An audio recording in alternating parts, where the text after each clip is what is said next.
This is not a normal investment fund. See, a sovereign wealth fund is basically a country's long-term savings account. When a government makes more money than it immediately needs, it parks that cash and invests it so that future generations don't start from zero. Norway does this with oil money, Singapore does it with trade and finance, and Abu Dhabi does it with energy. Saudi Arabia's version of this fund is called the Public Investment Fund, or PIF. But unlike most countries, Saudi Arabia didn't create PIF to just save money. It created PIF to change what the country does for a living. See, other countries use their fund to buy bonds, blue chip stocks, maybe some real estate, and they kind of just want to be invisible. Saudi Arabia's public investment fund does the opposite. PIF controls over $1 trillion, and it's growing at one of the fastest rates of any sovereign fund on Earth. It expects to reach more than $2.6 trillion by 2030. That's $800 billion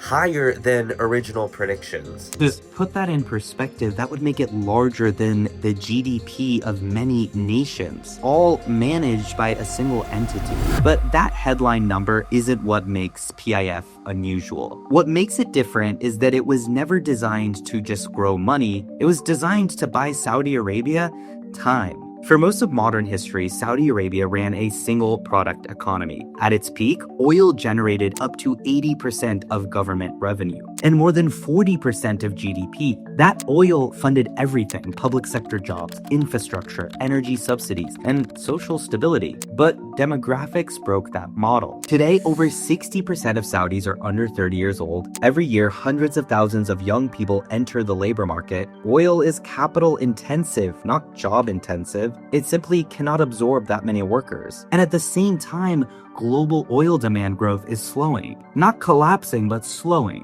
But for a country built on oil prices, slowing is still an existential word. Saudi leadership understood something quite early. Diversification doesn't happen organically at this scale. It has to be forced. And PIF became that forcing function. So this is why PIF is investing simultaneously in so many different sectors, including mega projects, global brand assets, future tech, cultural platforms. It's not diversification for returns, it's diversification for survival and growth of this economy. So I recently published this video about NEOM. NEOM is backed primarily by PIF and carries an estimated price tag of $500 billion or more, making it one of the largest development projects in human history. But here's the key insight. Saudi Arabia realized that companies don't relocate to countries, they relocate to ecosystems. So NEOM was designed as multiple economic engines. The line is supposed to be a hyperdense, car-free urban corridor. Oxagon will be a floating advanced manufacturing and logistics hub. And then there's Trojena, a tourism and sports destination. Saudi Arabia couldn't wait for talent to arrive before building industries, so PIF flipped the order. Build first and then hope that the world responds. But the moment that PIF really entered the global consciousness was golf. When PIF launched Live Golf, it did something unprecedented. It offered players guaranteed contracts worth tens and hundreds of millions of dollars. At the time, the PGA Tour's entire model depended on loyalty and prestige, not competition, and it actually started to work. Top players defected, legal battles erupted, political pressure mounted. This pattern repeated elsewhere. Newcastle United was acquired in 2021, instantly transforming the club's financial and competitive position. Formula One expanded into Saudi Arabia, and then major boxing, UFC, tennis, and esports events followed. All of these events captured a lot of attention. So PIF turned money into relevance, and relevance into tourism, monetization, and normalization. See, for decades, Saudi Arabia exported oil and imported culture. Saudi citizens were spending tens of billions of dollars annually on entertainment abroad, like concerts, movies, festivals, experiences that just simply didn't exist at home. And that's when PIF stepped in. It started backing local film studios, soundstage construction, global production partnerships. This was all done to keep capital inside the country and create creative class jobs that just didn't exist before. PIF is taking technology to the next level here. So it's investing in AI, cloud infrastructure, and data centers. But the most revealing bet here is gaming. Through Savvy Games Group, PIF committed $38 billion to gaming and esports, one of the largest coordinated gaming investments ever made by a state entity. But why gaming? So I'm not one of those people with a clean desktop. Mine is messy. I always have a bunch of tabs open, screenshots everywhere, and I'm constantly jumping between apps. Google Sheets, Notes, Drive, Asana, Gmail, all great tools, but none of them really talk to each other. So after filming, I would remind myself to send files to my editor, update my content calendar, copy the same info into a spreadsheet, and then update Asana. So the same tiny tasks, but scattered across apps. It wasn't hard, but it's just tiring digital admin stuff. And that's why I started using today's sponsor, Zapier. Zapier connects over 8,000 apps so they actually work together automatically. It's the simplest way to inject AI into your business process for forward-thinking organizations. So when a deal is marked closed won in your CRM, Zapier can instantly use AI to generate a summarized handover document from the sales note to the onboarding team, and automatically creates a new project in a tracker like Trello or Asana. It removes the need for manual data transfer and ensures a smooth AI-powered transition from sale to service. So for me personally, I can now focus way more on creating instead of that admin stuff.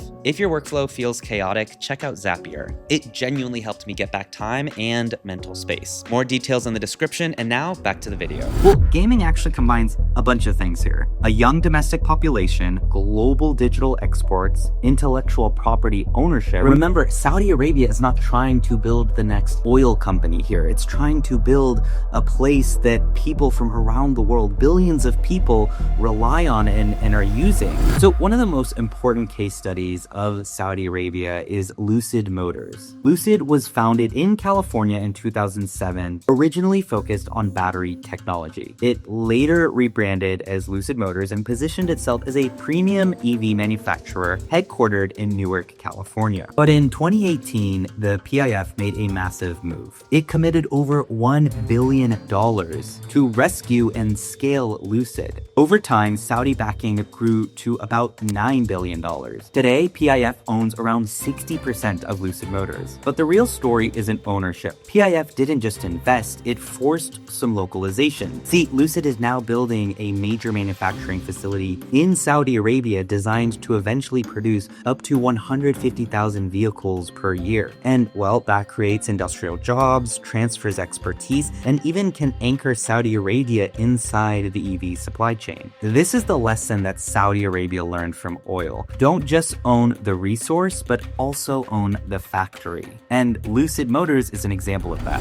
You remember the founder behind WeWork, Adam Neumann. He was pushed out of the company, and PIF was a cornerstone investor in SoftBank's Vision Fund, which famously poured billions of dollars into WeWork. In fact, at one point, SoftBank, which was backed heavily by Saudi capital, became WeWork's financial lifeline. The whole experiment collapsed, but here's the interesting part. When Adam Neumann launched Flow in 2022, remember this guy? This is Adam Neumann. He's the founder of WeWork. PIF was a cornerstone investor in SoftBank's Vision Fund. In fact, the fund became one of the biggest backers of WeWork, pouring tens of billions into his company and effectively keeping it alive at its peak. But after he was pushed out, Neumann came back in 2022 because he launched a company called Flow. Now, Flow is a residential real estate platform that tries to combine rental housing with a sense of community. Flow raised $350 million at a reported valuation of over $1 billion, and PIF is backing him. Now, hold up. Despite all of these projects, oil still funds Saudi Arabia today. But PIF is its way of ultimately preparing for what comes next. It invests in renewables, green hydrogen, carbon capture, energy storage. The strategy here is clear. If energy transitions, Saudi wants to stay indispensable and not be disrupted. No other fund in the world is doing as much in terms of like building cities, owning sports leagues, Hollywood projects, controlling EV manufacturing. But amidst all of this, it's also redesigning Saudi's economy. If PIF exceeds, it becomes the most important case study of the 21st century. And well, if it fails, it will be the most expensive attempt at reinvention ever recorded. Mega projects fail, timelines slip, capital burns fast, and talent is hard to import at scale, but political risk never disappears. And Saudi Arabia knows this. Let me know in the comments, what do you think? Do you think Saudi Arabia's investments across so many different industries will pay off? Will it be able to take all this money it's pouring into these industries and ultimately make a lot more money? Or are we going to look back and wonder what the heck just happened? While you're at it, check out more of my videos and don't forget to subscribe to this channel.